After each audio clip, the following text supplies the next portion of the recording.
안녕하세요. 저는 서울에서 중학교 교사로 근무하고 있는 42살의 여성입니다. 교사에게 이유는 직업의 특성상 아주 불명예스러운 꼬리표죠.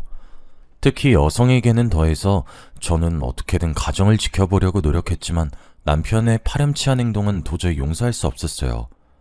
결혼해서 가정을 가지면 남자든 여자든 배우자에 대한 최소한의 도리는 지켜야 한다고 생각합니다. 남편의 가정을 유지시켜주는 기본을 무시하고 저를 몇 년 동안 감쪽같이 속였습니다. 더 기가 막힌 건 시댁 식구들은 남편의 더러운 짓거리를 다 알고 있으면서 남편과 합세해서 저를 속여왔던 거예요. 3년 전의 일이지만 그때 바보처럼 당한 걸 떠올리면 아직도 치가 떨릴 정도로 분하고 억울하기만 합니다. 남편과 친구에게 어이없는 배신을 당하고 돌아온 여성의 한풀이라고 생각하고 끝까지 들어주시기 바랍니다. 제 장래희망은 어릴 때부터 교사가 되는 것이었어요. 교사를 꿈꾸는데 큰 영향을 미친 분이 계셨는데 초등학교 6학년 때 담임선생님이셨어요. 학교를 다니기 시작하면서 제가 가장 존경하는 인물은 언제나 선생님이었고 선망의 대상이었죠. 그 중에서도 6학년 때 만난 선생님은 아주 특별했어요. 반 아이들 모두를 자식처럼 아끼고 사랑하면서 애정을 듬뿍 쏟는 분이셨죠. 그날 선생님은 제게 교무실에 가서 놓고 온 서류를 가지고 오라고 심부름을 시키셨습니다. 저는 바로 달려가서 서류를 가지고 왔는데 교실에 불이 꺼져 있었고 아무도 없었어요. 무슨 영문인지 몰라서 겁이 덜컥 나서 심호흡을 하고 떨리는 손으로 조심스럽게 문을 열었는데 불이 확 켜지면서 케이크를 든 선생님과 반 친구들이 뒷문으로 우르르 몰려들어왔어요. 자, 모두 축하 노래 시작! 생일 축하합니다. 사랑하는 지영이. 얘들아, 정말 고마워. 선생님, 진짜 감사해요. 평생 잊지 못할 생일 파티를 선물 받은 저는 나중에 아이들을 가르치는 교사가 되겠다고 결정을 하게 됐죠. 제 결심은 중고등학교 때까지 변하지 않고 이어졌습니다. 고3 때 사범대학에 가겠다고 하자 부모님은 당연히 좋아하셨어요.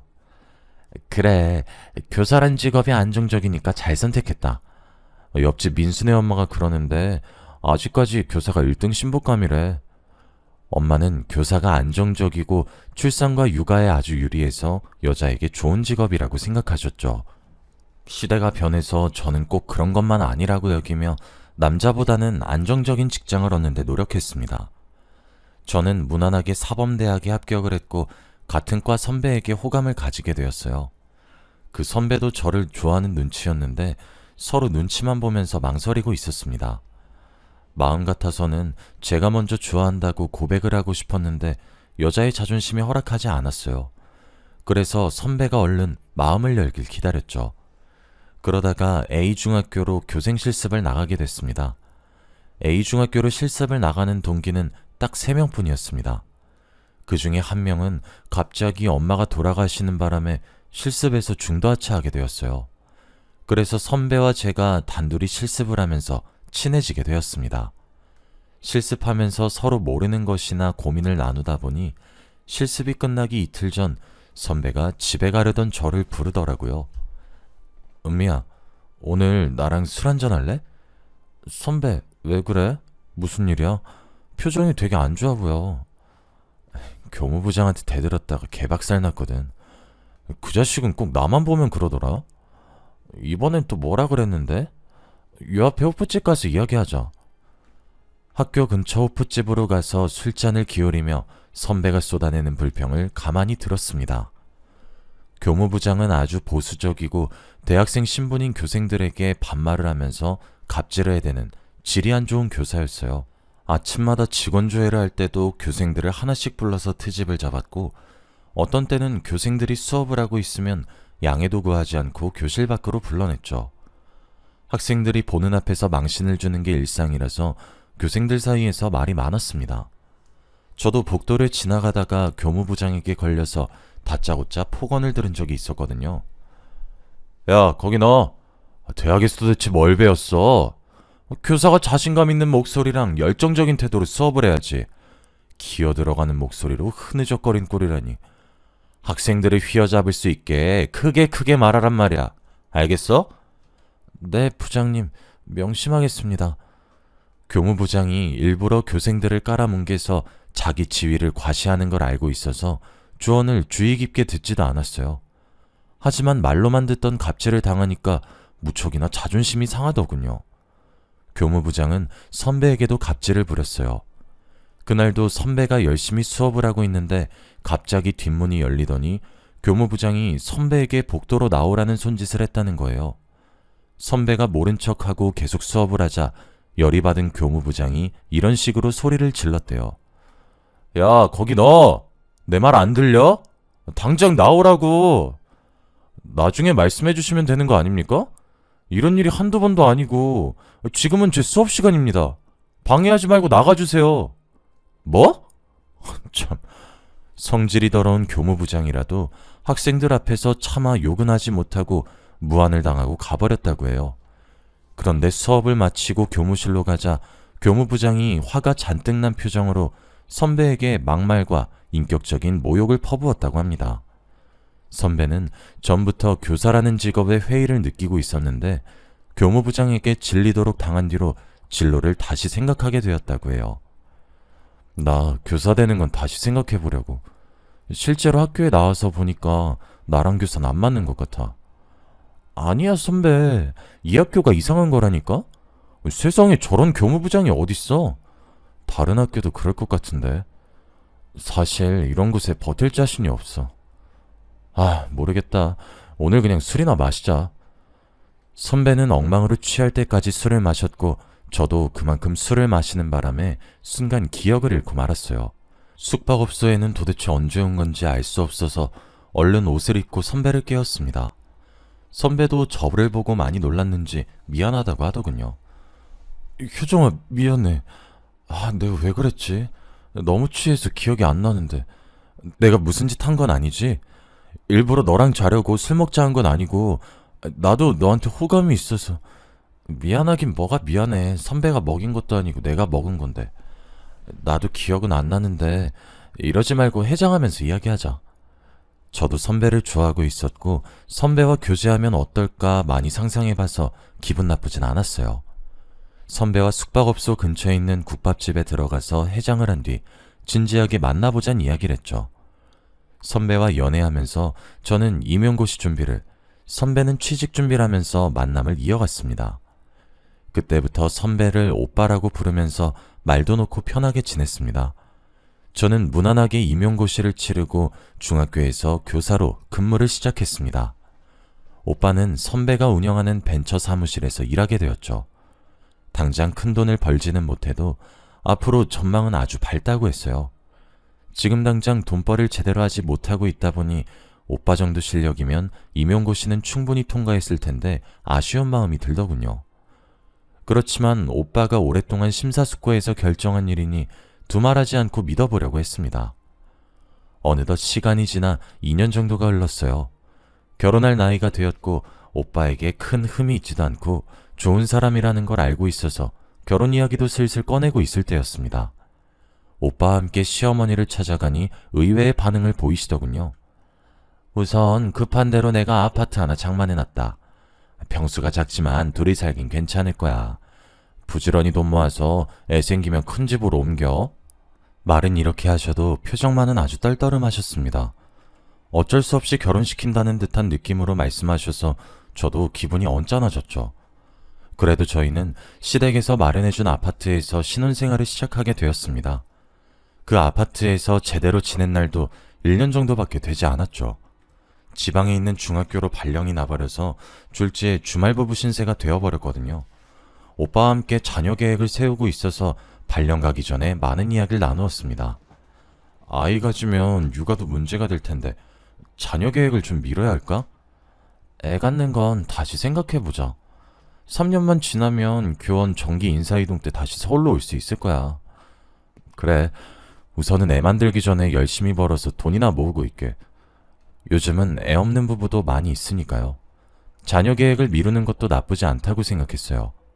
한창 재미있을 신혼에 생이별을 해야 하는 신세가 안타까웠지만 늘 붙어있는 것보다 떨어져 있다가 만나면 정이 더 생긴단 말이 있으니까요.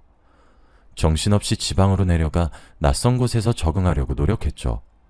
몇 달이 지나자 동네 지리도 다 파악하게 되었고 친하게 지내는 동료 여교사도 생겼어요.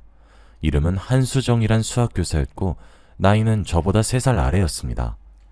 언니, 오늘 교무회의 할 때 학생부장이 교장한테 아양 떠는 거 봤지? 실실 웃으면서 얼마나 싸바싸바 하는데 정말 꼴 보기 싫더라. 학생부장 그러는 거 처음 보냐? 아니, 교장하고 나이도 동갑이라는데 자존심도 없나 봐. 수정이와는 뒷담화하면서 친해졌습니다. 쉬는 시간이나 점심시간 때 몰래 빠져나와서 마음에 안 드는 다른 교사들을 속이 후련해질 때까지 씹어댔죠. 처음에는 깍듯하게 존댓말하던 수정이도 저를 언니라고 불렀을 무렵에 남편 사촌 여동생의 친구라는 사실도 알게 되었는데요. 그 계기로 더 친해져서 자매처럼 붙어 다니게 되었습니다. 그런데 정이 들자마자 수정이가 서울에 있는 학교로 발령이 나버렸죠. 언니 어떡해? 서울에 가야 될 사람은 언니인데 내가 가게 됐네. 난 언니랑 학교 같이 다니고 싶은데. 괜찮아. 다음엔 내 차례 되겠지. 먼저 올라가서 자리 잡아놔. 오케이. 언니 서울에 오면 꼭 연락하기다. 얘는 당연한 거 아니야? 근데 언제 가는 건데? 그게 이번 달에 가게 됐어. 뭐? 이번 달이면 얼마 안 남았잖아. 오늘 퇴근하자마자 진탕 마시자. 수정이가 갈 날이 얼마 남지 않아서 밤늦게까지 제가 자취라는 원룸에서 이별주를 마셨습니다. 그렇게 수정이를 서울로 보내고 저 혼자서 외롭게 지내고 있었죠. 아마 우리 오빠가 없으면 주말에도 처량하게 지냈을 거예요. 그날도 주말이 되어서 오빠가 있는 집으로 올라갔는데 뭔가 이상한 느낌이 들었어요. 왠지 그 전하고는 집이 달라진 것 같았죠. 먼저 냄새부터 달라진 것 같았어요. 오빠가 혼자 사는 집이라 주말마다 제가 와서 치우고 방향제를 뿌려도 남자 특유의 냄새가 풍겼거든요. 그런데 이젠 그런 냄새가 나지 않고 제가 쓰지 않는 향수와 방향제 냄새가 나는 것 같았어요. 처음에는 제가 예민해졌다고 생각했는데 얼마 뒤에 집에 있어서는 안 되는 물건을 발견하고 말았습니다. 욕실 선반에서 여자들이 쓸만한 머리끈이 있어서 깜짝 놀랐죠. 흔히 곱창밴드라고 불리는 머리끈이었는데 아무리 생각해봐도 오빠가 그걸 사용할 것 같지 않았거든요. 그래서 오빠에게 그 머리끈을 보여주면서 물었죠. 오빠, 이게 뭐야? 나 이런 머리끈 쓴 적이 없는데 이런 게 왜 있는 거야? 며칠 전에 정혜가 와서 자고 갔거든. 그때 두고 갔나 봐. 정혜는 남편의 사촌 여동생이었어요. 대전에 살지만 서울에 자주 올라왔고 그때마다 오빠에게 들러서 가끔씩 자고 간다고 했거든요. 그런데 오빠의 변명이 너무 이상하게 느껴졌어요. 정혜는 늘 먼저 저에게 전화를 해서 오빠 집에서 묵겠다고 말해주는 편이었거든요. 잠깐 오빠를 의심했지만 정혜가 깜빡하고 전화를 안 준 거라고 생각했습니다. 그 다음날 일요일이 되어서 오랜만에 수정이에게 연락을 해서 만났죠. 그런데 제 눈길을 끄는 게 하나 있었어요. 수정이가 하고 있는 연보라색 곱창밴드였는데요. 제가 집에서 봤던 것과 똑같은 것이었어요. 하지만 똑같은 머리끈이 넘쳐나는데 그걸로 수정이를 의심한다는 건 우스운 일이었습니다. 설마 하는 마음에 혼자 피식하고 웃고 말았는데요. 그래도 수정이와 함께 있는 내내 머리끈이 신경 쓰여서 물어보고 말았습니다. 수정아, 머리끈 어디서 샀어? 되게 예쁘다. 지하상가에서 샀어. 사실 이 디자인으로 사고 싶었는데 보라색이 없더라고. 우연히 보고 이거다 싶어서 샀지. 수정이는 저와 학교에 다닐 때부터 눈에 띌 정도로 보라색을 좋아했었어요. 옷, 가방, 액세서리는 물론 볼펜이나 수첩도 보라색만 고집할 정도였으니까요. 수정이가 저 몰래 이 집에 왔다는 생각이 머릿속에서 잊혀지지 않아서 정혜에게 전화를 걸어볼 수밖에 없었죠. 여보세요? 정혜야, 혹시 지금 전화 가능하니? 어머 언니, 오랜만이야. 당연히 가능하지. 마침 너무 심심했는데 잘됐다. 무슨 일이야? 그러면 만나서 이야기할까? 내가 밥이랑 커피 사줄게. 좋지.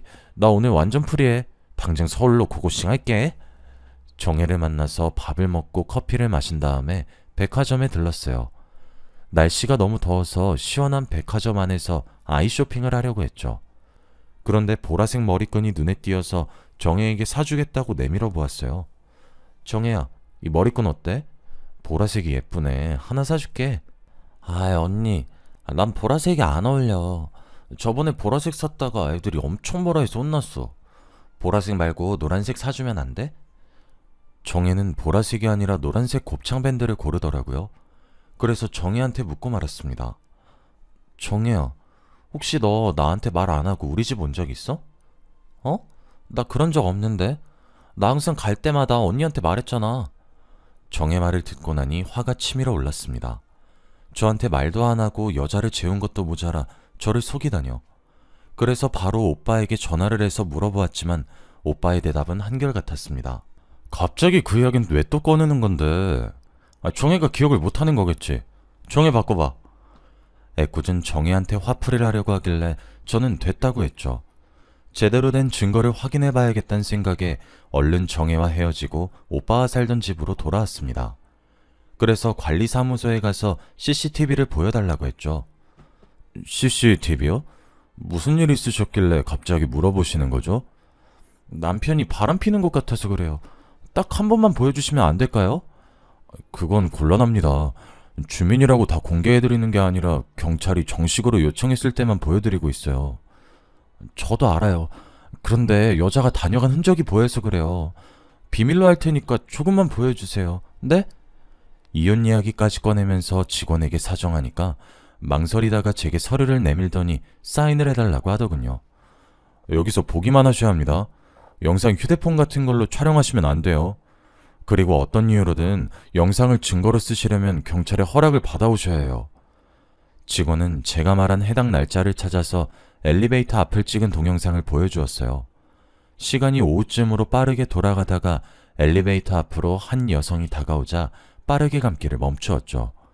고개를 숙이긴 했지만 보라색 밴드로 머리를 묶은 걸 보고 수정이가 확실하다고 생각했어요. 하지만 저는 끝까지 아니라고 부정하며 CCTV 화면에서 눈을 떼지 않았죠. 거울 앞에 선 여자가 고개를 든 순간 저는 집을 찾아온 여자가 수정이란 사실을 확실하게 알게 되었습니다. 엘리베이터를 탄 수정이는 주저없이 제 집이 있는 8층 버튼을 누르고 있더군요. 이제 어떻게 해야 좋을지 머릿속이 혼란스러워졌습니다. 제 눈으로 확인했지만 도저히 믿을 수가 없었거든요. 충격받은 모습 그대로 집으로 올라가 멍하니 앉아있기만 했습니다. 그런데 TV 선반 밑에 무언가가 반짝이더군요. 저게 뭔가 손을 넣어서 꺼내보니 보라색 머리핀을 발견하고 말았습니다. 의심할 여지 없이 수정이의 것이었죠. 도대체 몇 번이나 이 집을 왔던 걸까요? 제가 모르는 사이에 수정이의 흔적이 집을 점령하고 있었다는 생각에 더 이상 보고만 있을 수 없었습니다. 만나서 결판을 지으려고 수정이와 약속을 잡았는데요. 수정이 집 근처 카페로 가니 수정이가 뭣도 모르고 저를 반기더군요. 언니, 방학도 끝났고 주말도 아닌데 서울엔 웬일이야? 너한테 줄 게 있어서 휴가 내고 올라왔어. 나한테 줄 게 뭔데 휴가까지 냈다는 거야? 저는 머리핀과 밴드를 카페의 테이블에 올려놨습니다. 그랬더니 수정이의 얼굴에서 핏기가 싹 사라지더군요. 너 보라색 좋아하잖아. 어떤 정신 나간 년이 내 집에 흘리고 갔더라? 네 생각나서 가지고 왔어. 꼭 네가 흘리고 간 것 같아서 기분이 더럽더라고. 언니, 미안해. 오빠랑 나는 그냥 친구처럼 지내다가... 뭐? 친구처럼 지내? 난 너를 동생처럼 생각했는데 네가 어떻게 나한테 이런 더러운 짓을 해? 저는 소리를 지르면서 수정이의 얼굴에 물을 끼얹었습니다. 카페에 있던 사람들이 모두 놀라서 쳐다보았죠. 하지만 그런 건 아무 상관 없었어요. 여기가 수정이 동네고 오히려 수정이를 이상한 눈빛으로 보길 원했어요. 수정이가 이 상황을 수치스럽게 생각할 줄 알았는데 전혀 아니더군요. 오히려 어이없는 말을 내뱉고 있었어요. 언젠간 들통이 날 거란 생각은 했어. 그 전에 그만두려고 했는데 내가 한 발 늦었네. 그래, 내가 너무 일찍 알아버려서 미안하다. 네가 그만두기 전까지 바보같이 모르고 있어야 했는데 말이야. 그래놓고 나한텐 좋은 동생인 척 했던 거야? 언제부터 날 속인 건데? 제 고함 소리에 수정이는 한숨을 쉬더니 모든 걸 털어놓았어요. 서울로 발령을 받아서 학교에 근무하면서 친구인 정혜를 만났는데 우연히 오빠가 합석을 했다고 합니다. 그러다가 술에 취해 자버렸는데 정혜가 비밀을 지켜주기로 한 거죠. 정혜가 그걸 비밀로 해주기로 했다고? 그게 말이 돼? 정말 친동생같이 생각한 아이인데 그걸 숨겨주다니. 이건 정말이지 막장 드라마도 아니고 말이 안 되는 소리였죠. 저는 당장 정혜를 불러서 수정이가 했던 말을 그대로 이야기해 주었습니다. 그랬더니 정혜도 사색이 되어서 잘못했다고 싹싹 빌더군요. 아니 언니, 내가 잘못했어. 제발 용서해줘. 내가 말하면 오빠가 이혼할까봐 그랬어. 그리고 난 그만 만나라고 했는데 수정이가 몰래 만난 걸 나보고 어떡하라고. 나도 어쩔 수 없었다고. 오빠가 이혼할까봐 그랬다고? 그럼 나는 끝까지 내 친구랑 잔 놈이랑 지내라고 둔 거야? 너 진짜 못됐다. 어떻게 사람이 그러니? 난 억울해. 오빠랑 수정이가 말하지 말라고 협박하고 맨날 전화했는데 나보고 어떻게 말하라는 거야. 정혜는 더 이상 말하지 못하고 흐느껴 울기만 했어요. 그래요. 정혜가 무슨 잘못이 있겠어요. 저라도 제 동생이나 오빠가 그랬으면 말 못했을 것 같아서 심호흡을 하면서 겨우 진정을 했어요. 그래서 정혜한테 어떻게 둘이서 만나게 된 건지 물어보았습니다. 단짝 친구였던 수정이가 서울로 오자 정혜는 바로 서울로 달려왔고 둘은 밤이 늦도록 술을 마시면서 쌓였던 회포를 풀었다고 해요. 그러다 술값이 너무 많이 나오자 정혜가 오빠를 부르겠다고 한 겁니다. 수정아, 우리 오빠 보고 술값 내달라고 할까? 오빠 지금 집에 혼자 있을 것 같은데. 그래? 나야 좋지. 오라고 해. 오빠가 술집 내준다고 하면 와인바도 같이 가자고 하자. 둘은 의기투합해서 혼자 있는 오빠를 불러냈고 오빠도 거절할 이유가 없었죠.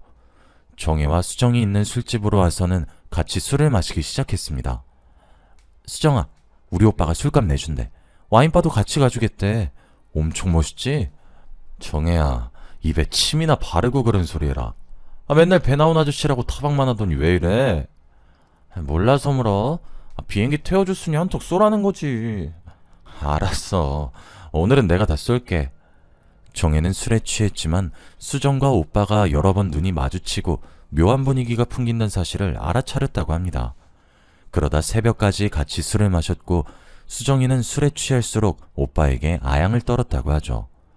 정혜도 무척이나 취해 둘이 붙어있지 말라고 중얼거렸다고 하는데요. 정신을 차렸을 때에는 택시 아니었고 택시 아저씨가 도착했으니 얼른 내리라고 소리를 지르고 있었다고 했습니다. 그래서 얼른 내려서 집으로 들어가 잠에 들었는데 다음날 오빠가 전화를 해 충격적인 말을 전했다고 합니다. 너 오늘 수정이 만난 거 말하면 안 된다. 어제 한 짓 다 잊어버려야 돼. 뭐? 어제 한 짓? 정혜는 그제야 어제 일어난 일들을 떠올렸다고 했습니다. 수정이와 오빠가 기대다가 끌어안고 입을 맞추던 게 생각이나 정혜가 펄쩍 뛰었다고 말해주었죠. 오빠 미쳤어? 설마 수정이랑 잔 건 아니지? 시끄러워. 자든 말든 말하지 말라고. 이혼당하면 네 탓인 줄 알아? 그러다 들키면 난 어쩌라고. 나더러 가정 파탄범이 되라는 말이야? 절대 안 돼. 안 들킬 자신 있어. 우리만 비밀 지키면 돼. 생각해봐. 마누라가 우리 만난 걸 어떻게 알겠어? 말이 된 소리래. 설마 언니 몰래 계속 만나려는 건 아니지? 어떻게 여동생 친구하고 그런 생각을 해? 정말 미친 거 아니야? 돈 줄게. 얼마면 돼?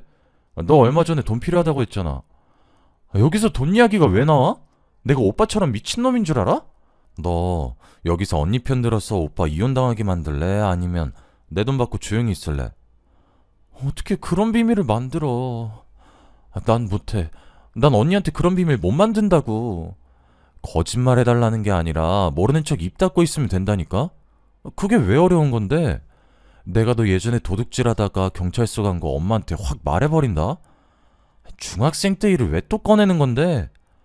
알았어, 말 안 할게. 조용히 있으면 될 거 아니야. 오빠가 이런 식으로 돈으로 매수하며 협박하는 바람에 정혜는 돈을 받고 모르는 척하고 있었다고 하죠.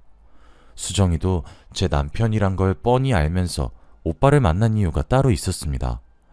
정혜가 수정이 입에서 충격적인 말을 들었다고 전해 들었거든요. 죄책감에 잠을 못 이루던 정혜가 수정이를 만나 오빠를 만나지 말라고 설득시키려고 했답니다. 유부남을 왜 만나려고 하냐고 다른 남자를 소개시켜 주겠다고 하니 수정이 충격적인 대답을 했다고 하더군요. 남자? 나 남자 만날 생각 없어. 만나서 엔조이하기에 유부남이 딱 좋지. 싱글들은 한두 번 관계하면 꼭 자기 여자라고 생각하고 덤벼들어서 골치 아프다니까. 그런데 유부남이 뒤끝이 없어. 내가 해봐서 알아. 뭐? 너 정말로 유부남이랑 사귀어 본 적 있어? 몇 번 있었어. 용돈 준다니까 만난 거지 뭐. 정혜는 얌전한 줄 알았던 수정이에게 이런 발칙한 면이 있을 거라고는 생각조차 못했다고 합니다. 정혜에게 이런 자초지종을 듣고 나니 이제 오빠와 관계를 어떻게 정리할까 고민이 되었습니다. 마음 같아서는 오빠의 뺨을 후려갈기고 깨끗하게 갈라서 버리고 싶었죠. 그런데 제 발목을 잡는 게 하나 있었습니다. 교사라는 제 직업 때문이었죠. 제가 이혼하면 학교에 소문이 날 것 같아서 고민이 되었습니다. 제가 다니는 중학교의 여교사도 남편의 불륜으로 이혼을 했는데 정말 웃기는 건 소문이 이상하게 나서 그 여교사가 바람을 피워서 남편에게 이혼을 당했다는 말로 와전이 되고 말았습니다. 그녀는 한사코 아니라고 했지만 다른 교직원들은 앞에서 소문이 이상하게 났다며 위로해놓고 뒤에서는 아니 땡굴뚝에 연기가 날 리 없다고 수군대었죠. 그렇게 그 여교사는 따돌림을 당하면서 겉돌다가 그런 소문들이 학생의 귀에 들어가 학부모들도 알게 되었습니다. 우리 아이들을 불륜녀에게 맡길 수 없다는 학부모들의 공개적인 항의에 그 여교사는 견디지 못하고 학교를 떠나고 말았는데요. 그 여교사가 이제는 제가 될 것 같아서 무섭더군요. 꼭 그렇게 소문이 와전돼서 내쫓길 거라는 근거는 없었지만 갈등과 고민에 빠져들게 하였습니다. 그러다가 정혜에게 온 문자를 보고 또 한 번 충격을 받았습니다. 언니, 이것까지 숨기면 언니한테 정말 못된 짓 하는 것 같아서 말해. 우리 엄마도 오빠가 바람 피는 거 알게 됐는데 나보고 가만히 있으라고 했어. 내가 결혼해서 이런 짓 당했을 거라고 생각하니까 억장이 무너지더라. 밤새 고민하다가 가족이랑 연 끊길 각오하고 이렇게 문자 보내놔. 내가 언니를 정말 좋아하고 잘 따르는 거 알지? 언니가 오빠랑 정리하고 좋은 사람 만났으면 좋겠어. 시어머니도 저를 속이다니 오빠를 이혼만 해주고 보내줄 수가 없더군요. 정혜의 문자를 보고 복수를 해줘야겠다는 생각을 해냈습니다. 그래서 저는 얼른 정혜와 수정이에게 문자를 보내놨습니다. 앞으로 어떤 결과가 나오든 내가 알아서 할 테니까 가만히 입 다물고 있어. 오빠랑 연락하거나 만나지도 마. 저는 여러 번 정혜와 수정에게 오빠가 눈치채지 못하도록 입에 자물쇠를 채우라고 했어요. 아무것도 모르는 오빠는 수정이와 연락이 끊겨 아쉬웠는지 제가 주말에 올 때마다 부부관계를 원했어요. 하지만 여러 여자들과 어울리던 그 인간과 잠자리를 갖고 싶지 않았죠. 오늘은 좀 피곤하네. 그냥 쉬고 싶어. 그러니까 건드리지 마. 알았어. 귀찮게 안 할 테니까 먼저 자. 저는 누웠지만 잠이 오지 않았어요. 그래도 오빠가 꼴 보기 싫어서 자는 척하고 누워 있었습니다. 그런데 그때 오빠에게 전화가 걸려왔어요. 오빠는 저를 슥 쳐다보더니 거실로 나가더군요. 엄마. 집사람은 자고 있어. 괜찮으니까 말해. 수정이 그년이 전화한 줄 알았는데 시어머니의 전화였습니다. 오빠가 거실 소파에 앉아서 통화를 하고 있더군요. 시어머니가 무슨 말을 하는지 알 수 없었지만 오빠가 하는 대답을 들어보니 무슨 대화를 하는 건지 어림잡을 수 있었어요. 알겠어, 엄마. 내가 정리한다니까. 무슨 가정이 깨져. 내가 조심해서 지금까지 안 들켰는데. 그리고 수정이는 내가 정리했어. 다른 남자 생겼는지 나 차단한 것 같더라고. 혜미도 정리한다니까. 알겠어. 잔소리 좀 하지 마. 만난 지 3년이 넘었는데 어떻게 바로 정리해. 나도 시간 필요하니까 기다려줘. 오빠가 저 몰래 다른 여자를 또 만나고 있었습니다. 혜미라면 저도 알고 있는 여자였어요. 오빠가 일하는 벤처 사무실에서 일하는 여직원이었죠. 오빠가 전화 통화하는 걸 계속 들어보니 교사라는 직업을 포기한 것도 혜미라는 내연녀가 마음에 들어서 선배의 사무실에 들어갔던 겁니다. 저와 결혼을 한 뒤에도 그녀와 내연 관계를 이어오고 있었던 거죠. 그래놓고 오빠는 시어머니께 비밀을 지키라는 당부의 말을 하더군요. 정리할 거니까 걱정 마. 내가 알아서 할게. 엄마도 비밀을 확실히 지켜야 돼. 알겠지? 둘의 전화 통화를 들은 저는 충격을 받아서 정신이 아찔해졌습니다. 얼마나 화가 치밀어 오르는지 당장 이불을 던지고 나가서 오빠의 멱살을 잡고 얼굴에 침이라도 뱉어주고 싶었죠. 하지만 제대로 된 복수를 위해 입술을 꽉 깨물고 억지로 참았습니다. 외도 증거를 확실히 잡아 법정에서 이기려고 집안에 카메라를 숨겨놨습니다. 연차 내놓고 출근하는 척했다가 집 근처에 숨어 있었어요.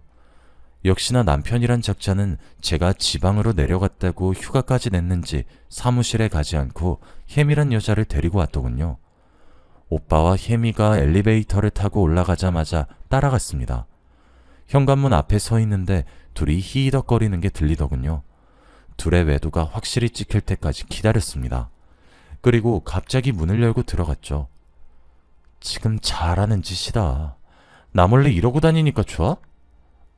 여보, 나는 그게 아니라 더 이상 속이려고 들지 말고 솔직하게 털어놔. 이 여자 말고 수정이라도 잔 거지? 아니, 뭘 털어놓으라는 거야. 수정이랑 잔 건 또 뭐고? 당신 갑자기 와서 왜 그러는 건데? 혜미는 근처에서 이야기하다가 중요한 서류가 있어서 그거 가지러 온 거야. 오빠, 끝까지 거짓말 할 거야?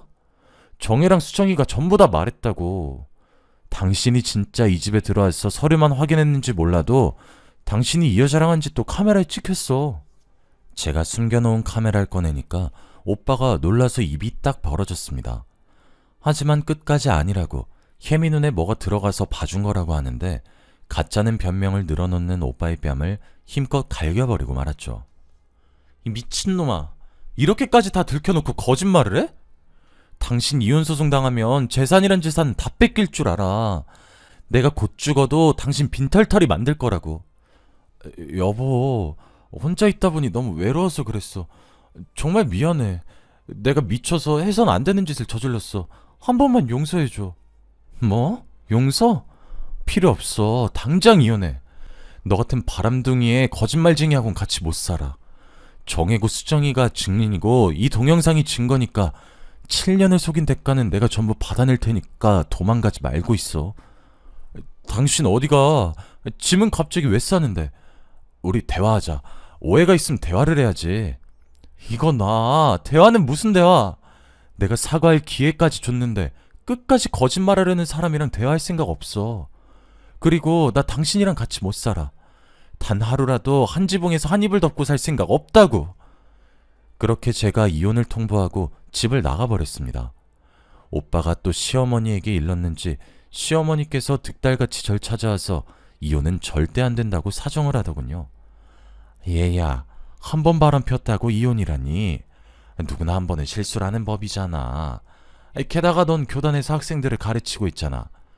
교단이 보수적인 거 나도 들어서 잘 알고 있다. 그러니까 이번 한 번만 참아다오. 제발 부탁한다. 어머님은 그런 말 할 자격 없어요. 아무리 그래도 아들이 바람을 피우고 다니는 걸 알면서도 가만히 있는 게 말이 돼요? 그래, 내가 잘못했다. 미안하다. 그러니까 미친 척하고 한 번만 용서해주면 내가 다신 이런 일 없게 해주마. 어? 시어머니는 엎드리다시피 제게 빌었고 오빠도 다신 이런 일이 없을 거라고 맹세를 했어요. 제가 불안해할까봐 학교랑 가까운 곳으로 신혼생활을 다시 시작하자며 사랑을 속삭이는데 흔들릴 수밖에 없더군요. 몸이 멀어져서 외로웠던 거라고 호소해서 이사를 가서 다시 살아볼까 고민이 됐어요. 오빠가 그 뒤로도 자기가 바람을 피면 있는 재산을 다 내놓겠다고 했거든요. 시어머니도 울다가 쓰러졌단 소식에 동정이 일었죠. 그런데 오빠의 휴대폰에서 시어머니의 눈물이 가증스러운 악어의 눈물이란 걸 알게 되었어요.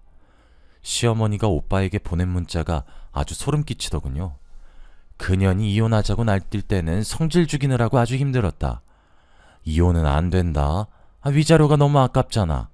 그리고 네가 왜 잘못했니? 그년이 여자 구실을 못하니까 네가 바람 피는 거지. 혜미 집안만 좋았으면 그 애랑 결혼시켰을 텐데. 에휴, 골치 아프게 시리.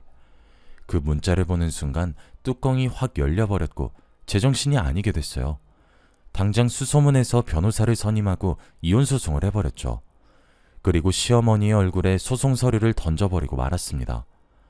위자료가 그렇게 아까우셨어요? 그럼 아들 단속을 좀 잘 하시지 그러셨어요. 제가 웬만하면 참으려고 했는데 이젠 어머님이 가진 재산 전부 긁어가야 성질이 풀리겠어요. 얘야, 갑자기 왜 그러니? 위자료는 또 무슨 말이고? 어머님이 보낸 문자 다 봤어요. 제가 여자 구실 못하니까 바람 피는 거라면서요? 그렇게 불만이시면 그냥 이혼시키시지. 왜 그러셨어요? 문자를 봤다고? 아니야. 내가 홧김에 보낸 문자라고. 우리 소송 같은 거 하지 말고 대화로 풀자. 어? 시어머니가 급하게 제 바지를 잡고 매달렸지만 확 밀어내고 말았죠. 저는 수정이와 혜미에게 상간녀 소송을 걸고 위자료를 확실히 받아 챙겼습니다. 아파트와 오빠가 가진 재산 대부분을 받아내 시댁을 알거지로 만들어버렸는데요. 오빠가 바람을 폈다는 소문이 흘러들어갔는지 벤처 사무실에서 쫓겨났다고 하더군요. 이혼한 뒤 학교에 저에 대한 소문이 돌지 않을까 걱정했는데 3개월 만에 서울에 있는 학교로 발령받게 되었습니다. 그래서 사람들이 제 치부를 알게 될까봐 불안해하지 않아도 됐죠. 여러분들 중에서도 배우자의 외도를 알고 참고 계시는 분들이 있을 거란 생각이 듭니다. 하지만 아무 희망이 없는 현실을 참고 견디는 것보다 새로운 인생을 찾는 게 훨씬 더 의미 있으실 거예요. 두려워하지 마시고 잘못된 게 있으면 바로 잡으시고 저처럼 제대로 된 보상을 받으시길 바랍니다. 더 이상 불륜으로 상처받는 사람이 없길 바라며 이만 글을 줄이도록 하겠습니다. 감사합니다.